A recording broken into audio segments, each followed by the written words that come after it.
Jean-Marie, thank you so much for being here. Thank you, Antoine, for having me. Highly appreciate the invite. Jean-Marie, logistics, AI, there's so much to talk about nowadays. From the conversations that I've had, logistics is a bit of a nightmare because of different things happening in the world, because of so many different moving parts. So maybe let's start from the beginning. What got you into logistics? And then maybe we'll move into the company and how you're trying to solve it by implementing AI. Okay. Uh, Wide question. So I'll just back it up a little bit. Where our team we used to work on multiple project, and we decided to like type of banking, cybersecurity, uh, regular data migration to the cloud. And with AI, we wanted to take it a step further.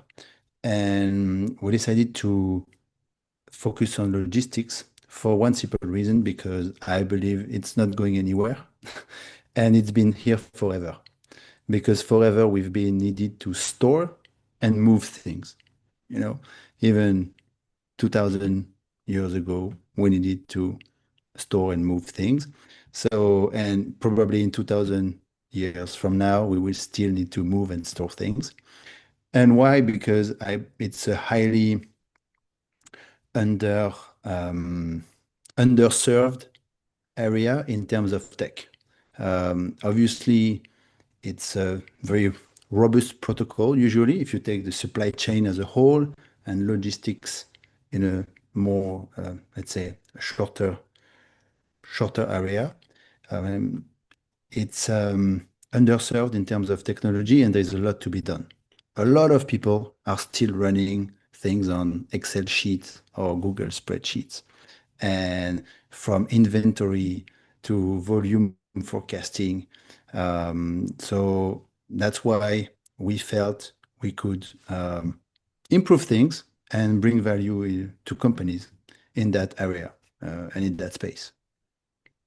Interesting. And by the way, before we start the recording, you did mention that there's construction going on, so the video might be flashing on and off, which is fine. We can still hear you very well.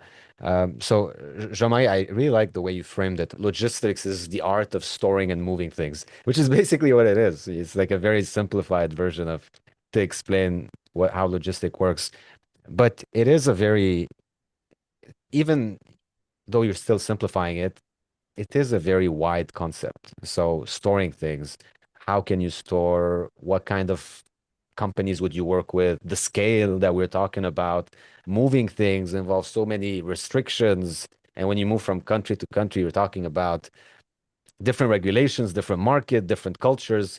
So are you handling all of that together, or are you more focused on one specific aspect?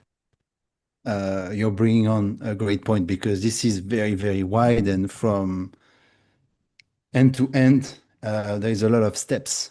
As you say, there is the type of goods you're moving. Some of them are perishable, some of them are not. So you might need a truck that keeps cold for your food or your medicines, and a piece of furniture might not need the same type of constraints, maybe volume-wise, maybe different constraints.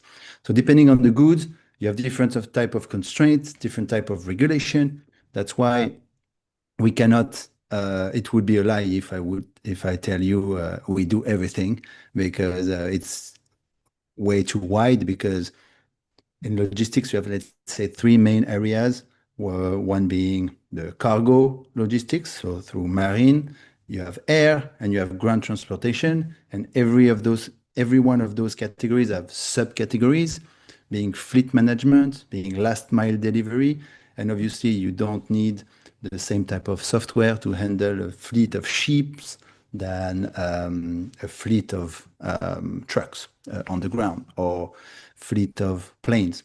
All of those also need maintenance. And so that's where we're trying to focus our efforts, is mostly on a few areas, mainly predictive maintenance. Can we get the data for your truck or your plane, so that we can estimate when it's gonna when a piece is about to break, for example, or when one piece is breaking, when your plane comes to repair or your truck, we might have an AI that has a model and says usually when this piece breaks, then this one should also be replaced because you would enhance the lifetime value of your truck or your plane for something like this. You have also route optimization, especially in the last mile delivery aspect. So think companies like DHLs that um, send your packages. They would need or try to improve their optimization, their routes to optimize who they deliver first in order to, for example, save time and save fuel. So fuel management can also enter the place as well. So you have many aspects, many ways to take logistics, and it depends on what you want to optimize. So that's what we're trying to do is custom solutions for our customers in order for them to really solve their own problems. We don't do AI to just to do AI. We inject AI at the right where it makes the most value, um, and so that we have a a framework where we make sure we implement projects that are high impact, lowest effort, so that doesn't impact too much, like low disruption, and also that make sure we stay in the constraints of the budget of the client, of course. So to summarize your point, yes, logistics very wide. We cannot do everything, and we focus mainly on predictive maintenance, volume forecasting. That's one thing also, volume forecasting, uh, route optimization, and of course, if something needs, if there is a custom needs, because sometimes there is a consultancy part where client may need to, they want to take a product top of the shelf, which is totally fine, but sometimes they want to take their destiny into their own hands and build their own custom solution because if you're handling a lot of packages a day, some of the warehouse that store, either you store or you move, so you have different problem. If you store, you need like a smart way of handling your inventory. And if you're moving it, you need a smart way to move things. And sometimes they do both. So we're trying to smoothen operation that way. That brings value. And sometimes my point was if you handle a lot of packages, well, you have softwares, they might be not too expensive as a price tag, but if you're moving a lot of packages, then you have a fee per packages, and then you can the bill at the end of the month can be extremely high. So we we help when it makes sense sometimes in the long run. We try to have a long-term approach as well when we develop things for our customers. Yeah, you mentioned something very interesting. Is it because nowadays, and by the way, thanks for the thorough explanation. I mean, all of it makes perfect sense, and I'm gonna break it down. But before I do that, you did mention that we don't inject AI just for the sake of injecting AI, and I think that's a very important point because we saw a bunch of companies that had AI in their names and turned out to be complete BS. Like I think the biggest example was this gigantic billion-dollar valued company that had investments from the biggest names.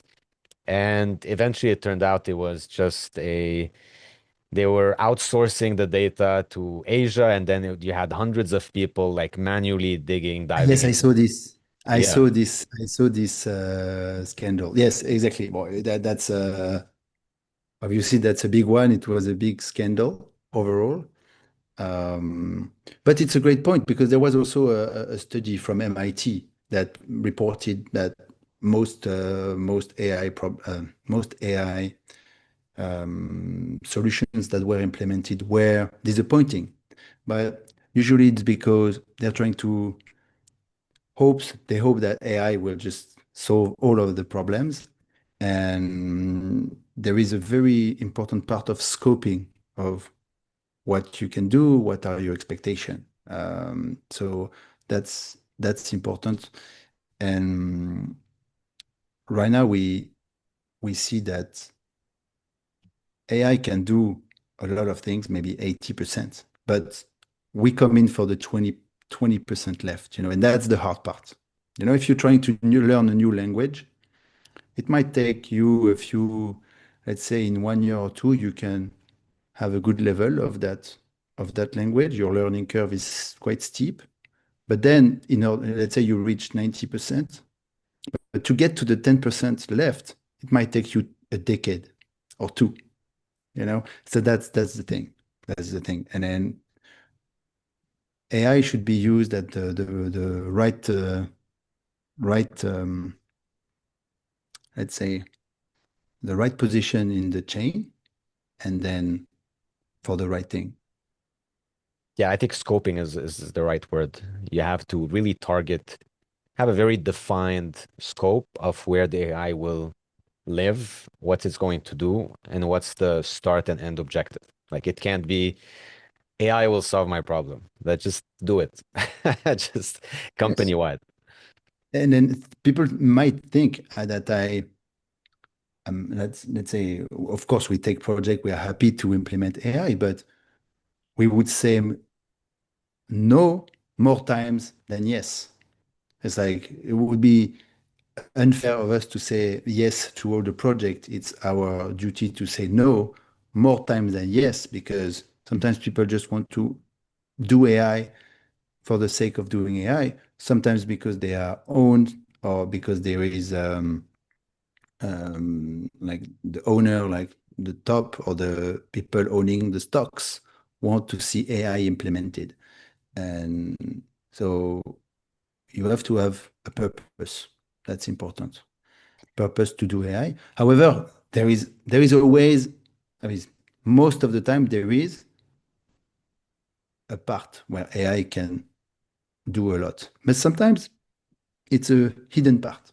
We have one project, and you could have an AI that would model a piece, and they identified that there was a 3 weeks time in the process that was used, and AI can reduce that down to 3 hours. So, but for that, you need to sit down with the client, map out their whole process. And sometimes you don't know what you don't know. So people might come with the problem, but it's not the problem. Like you might not want to solve their problem. Sometimes you're just curing the symptom, but you want to see for the root cause. And so sometimes the problem is not the problem. That's my point. It's I something that's that before. that's a good segue to our the next part I want to talk about, which is when you're operating with clients, especially if you want to optimize certain aspects of the organization, you need to have access to data. And so the obvious question here is, how do you deal with data privacy, data security issues? How do you convince clients to, you said it, they were using Excel and now they're going to use something completely different. So how do you convince companies to change their workflow, to change the culture, and to use a more digitized or a more modern way of operating? Okay, so I love the topic of data hygiene. And unfortunately, we are not at the level I would like people to be on the data hygiene as a whole. I see too many people with their email open on a train or in an airport, but that's probably another topic. But as you mentioned, data is the fuel of AI. Without good data, you don't do AI. So, but the problem is there is what people want and what people need. So people, they want to do AI, but they need good data. So it's and sometimes, and I had a very concrete discussion with a client. He was handling about 30,000 packages per day coming from China, in Canada, so China to Canada. And he wanted to do route optimization.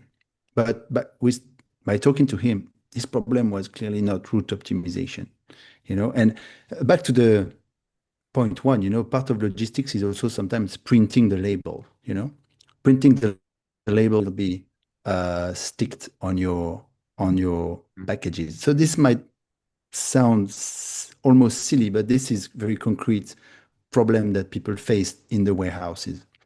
So he wanted to do AI, but the problem is that we could not help him because his data structure was not in place. And AI comes sometimes as a cherry on the cake Yeah. more than a necessity before everything. It's like you're asking me for a very nice roof, but you have no foundation, no window.